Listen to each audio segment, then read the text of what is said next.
Hello and welcome back.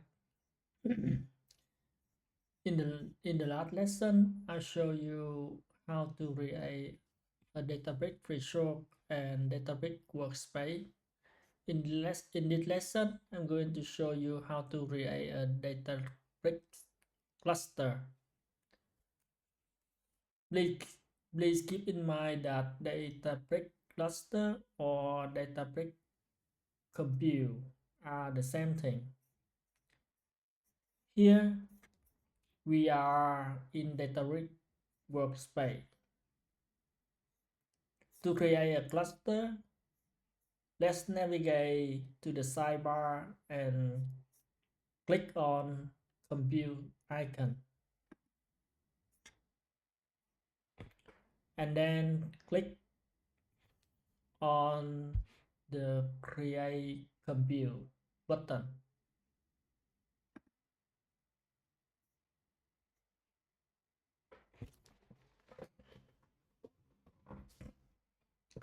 By default, Databricks assign a name as cluster name. Let me change the name of the cluster to Tuang Databricks cluster. The first configuration option is the compute policy or cluster policy. As you can see, there are few options policy already made available by Databricks to choose from. I'm going to leave it as unrestricted. For the runtime, I select 17.3 LTS.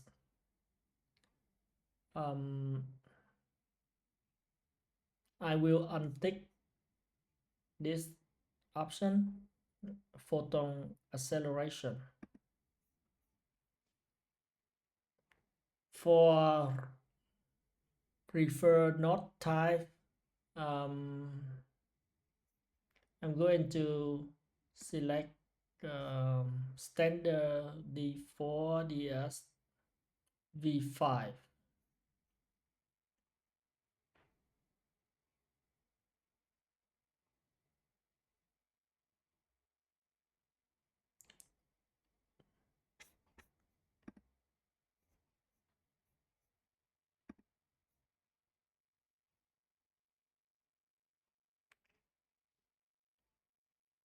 I just need a single node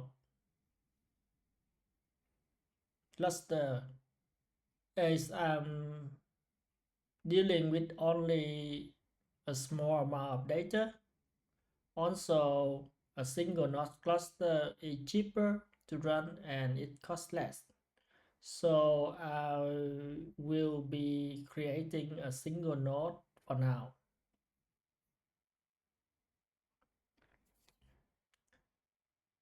The auto termination tick box here allow me to terminate the cluster in case of inactivity. Please ensure that it is ticked. Otherwise, the cluster has to be terminated manually every time. If you don't terminate it, you will be charged for the cluster uses.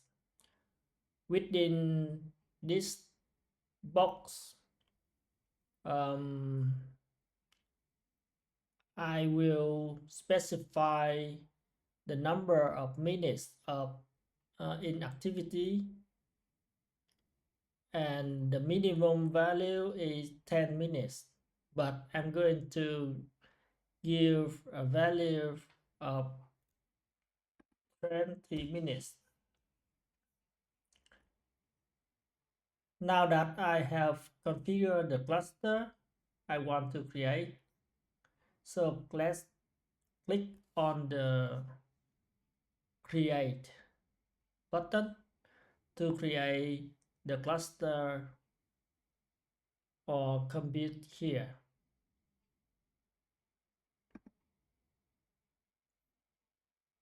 As you can see, the cluster is now created.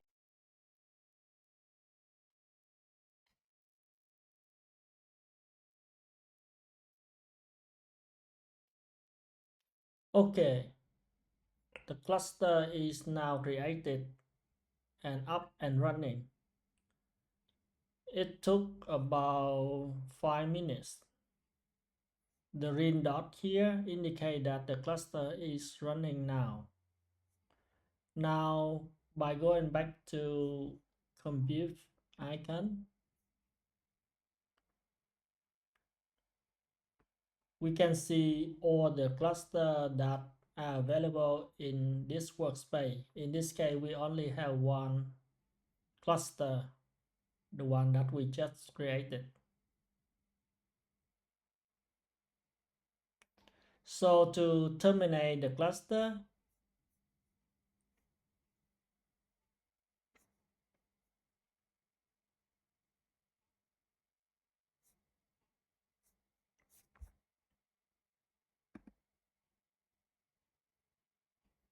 we just need to click on terminate button here.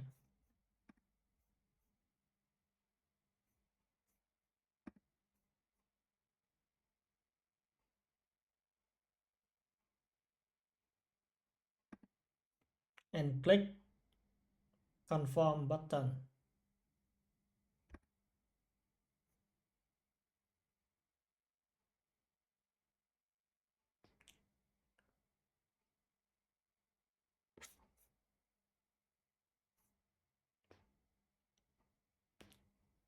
And now the cluster is terminated. And as a user, I won't be charged from this point onward. So I will be able to come back and restart the cluster later on.